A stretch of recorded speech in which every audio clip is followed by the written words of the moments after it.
which players and which positions get paid the most when playing rugby union. The Esportif Intelligence report, it's usually done every year. I've seen it for a couple of years anyway. Is out. It only covers the Premiership, the Pro 14, and the Top 14. So it doesn't cover any of the Southern Hemisphere competitions or Japan, or North America for that matter, or anywhere else. But basically, it covers those three main European competitions, and it makes for interesting reading to see where these guys go.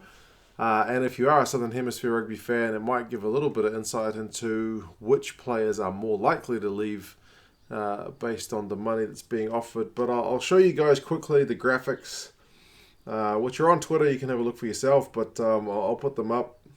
I'll link to the post on Twitter as well in the description. And then I'll put the combined, because this year they didn't put out the combined ranking, but I've averaged them out so we can have a look. I'll start the Premiership, I guess.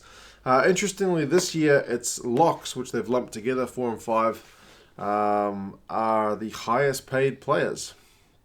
It used to be fly halves or first fives, 10s. They're down to second spot. Fullbacks, interestingly, are third. Tight head props, number 8s, scrum halves are in the middle. Then outside centre, inside centre, blindside flanker, which is 6 in pretty much everywhere but South Africa. Loose head is 10. And then the wings, interestingly, wings are quite low in the Premiership, which is the third from the bottom.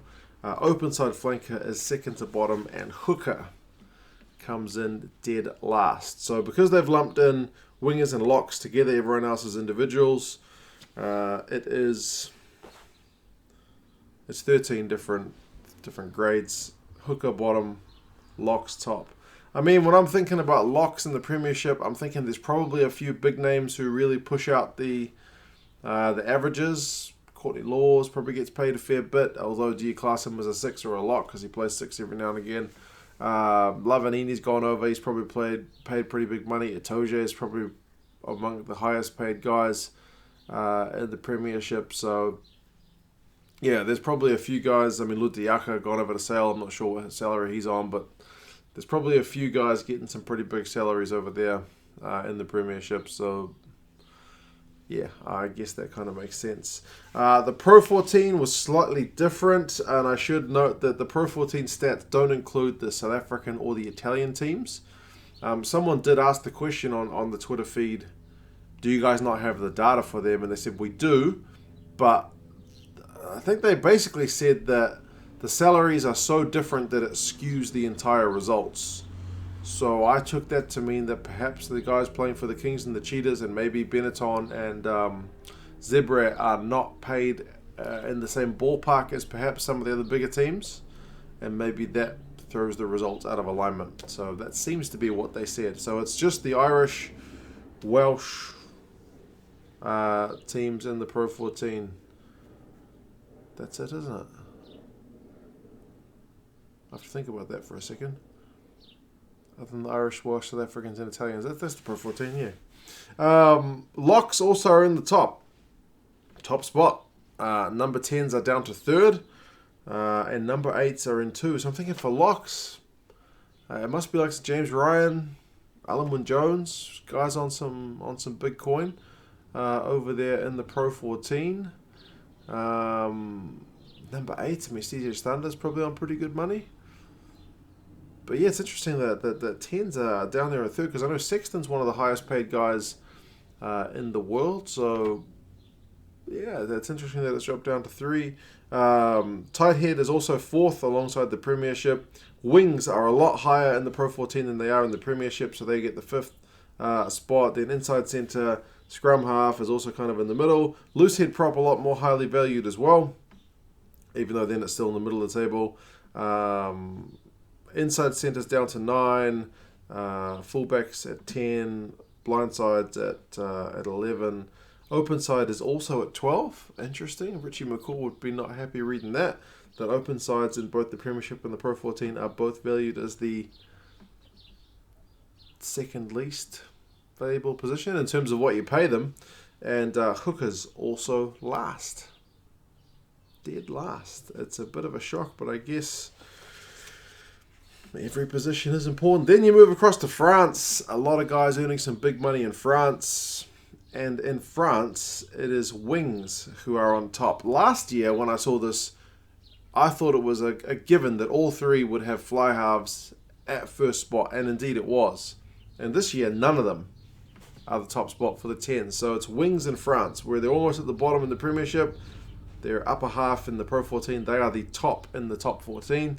I mean, I guess there's like maybe Julian Savia, even though he's been playing as a midfielder. Maybe he's on a big enough salary. Teddy Thomas. Imhoff, there's a few big guns, probably getting some pretty good coin. Vakatawa, probably on pretty good money. 10, so fly half does come in at 2. And locks are third. So locks, first, and third. Locks are really highly valued. Second rows. Tight head in all three competitions comes in 4th. Tight head prop. It's universal, the 4th most valued. Then number 8, outside center, inside center. Open side is not second from the bottom in the top 14. It's kind of mid-table. Then scrum half, which is interesting, seeing as it's often in France, you see the guys in the 9 jersey taking the kicks. But of the 3 competitions, the 9 jersey gets paid comparatively the least in France. Then blindside flank, fullback. Fullback's quite low. And then loose head, and last, hooker. Again, all 3 competitions, it's hooker, which is the lowest value position, which I find bizarre because it's quite a specialized position. Like if you've got a hooker whose scrummaging is not good or his line-out throw is rubbish, your team will be in trouble. And some of the most influential players on the game are the guy wearing the number 2 jersey. So it does surprise me that it's last. Maybe that's why we haven't seen like Malcolm Marks or Dane Coles, or we never saw like Stephen Moore. Pretty well-known guys in their own countries from the Southern Hemisphere. Augustine Krevy, since the Jaguares kind of got established, never went back to Europe. Maybe that's why. Maybe the pay doesn't make that much of a difference for them, given what they're offered. So yeah, how do we to rank these overall? Based on the average, number 1. That was your locks, so they had them 4 and 5. Number 1 overall, like I said, first, and third. So locks really highly valued. Second overall was your fly halves. To be fair, I would expect them to be number 1 most times, but I guess some clubs are spending money more on the forwards than on their playmakers. Not that much more, because still number 2 is still pretty high. 3, we kind of have 2 of them equally. So it is your number 8 and also your tight head prop. 3rd equal, so that means we've got no 4. But yeah, interesting. 3 of the top 4 are forwards. And, we always talk about it's the forwards that win the game and it's the backs that decide by how much. Well, you got your forwards up there. Next, for 5th spot, remember it was 11 and 14 together. So it is your wingers. And it was really France that boosted them up. I don't know if it's to do with promotion and relegation. That means in the Premiership, you guys out wide are less valued.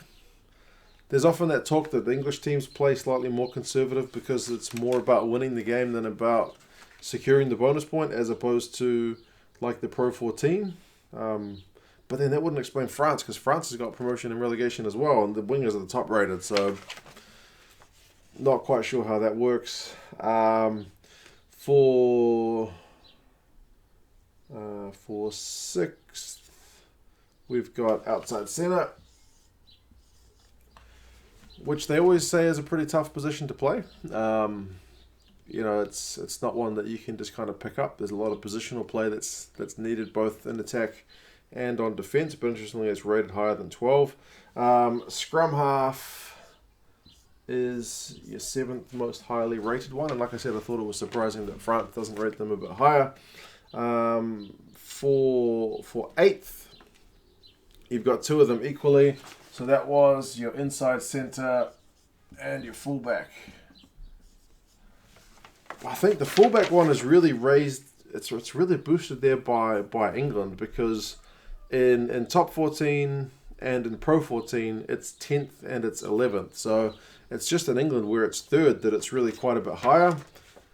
Elliot Daly, maybe Piatow probably boosted as well, because he's supposedly on really big money. So maybe that's part of the reason for that.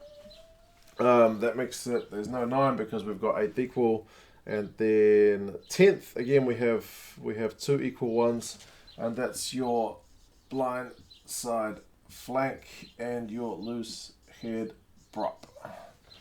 So those guys equal there on 10. I feel like those are kind of 2 underrated positions. Someone I think mentioned it on, was it either on the Twitter feed or somewhere else? Like, you look at what the likes of Tendai Tawera and Stephen Kitsoff did during the World Cup, and try to tell me that your loose head prop is not important. Tight head prop is universally very highly regarded, but your loose heads are kind of towards the bottom. I think, though, from memory, I did take notes about it. Loose head in the Pro 14, which was 8th, is up from previous years. It used to be the lowest one in the top 14, and now it's up 1 from bottom to second to bottom, and it seems to be kind of stable in the Premiership. But yeah, it's always seemed to be a fair bit lower. With these guys being equal, there's no 11, and then 12 is your open side flanker. As I said, Richie McCaw wouldn't be happy. David Pocock wouldn't be happy. Some of the most influential players on the game, Michael Hooper, among others. Sia Khaleesi played open side for the Springboks, even though if he wasn't like an out-and-out fetcher, but still. Underhill, like, these guys are all very important members of the team. I would have thought you would pay them more, but I mean, I guess you could make the same argument for every player. And then finally, it's your hookers down there at the bottom. So, yeah. That's the pay for the 3 European club competitions. I'll have to have a look around to see if anything like this is out there for Super Rugby. I don't think so. I think most of those contracts are kind of kept pretty hush-hush. Likewise with Japan. I'm not sure. I think like these stats are probably pushed a wee bit by some of those kind of marquee signings, which I think someone also alluded to on the Twitter feed that I read. Which kind of makes sense. Some of those top players who you do play really pay top dollar for. I'm thinking the likes of Piatow, like your Luatuas, like your Toje, like, you know, Farrell, Sexton, all these guys who get paid the really, really big bucks. Probably do have a pretty big effect on the rankings, but still, hookers are dead last.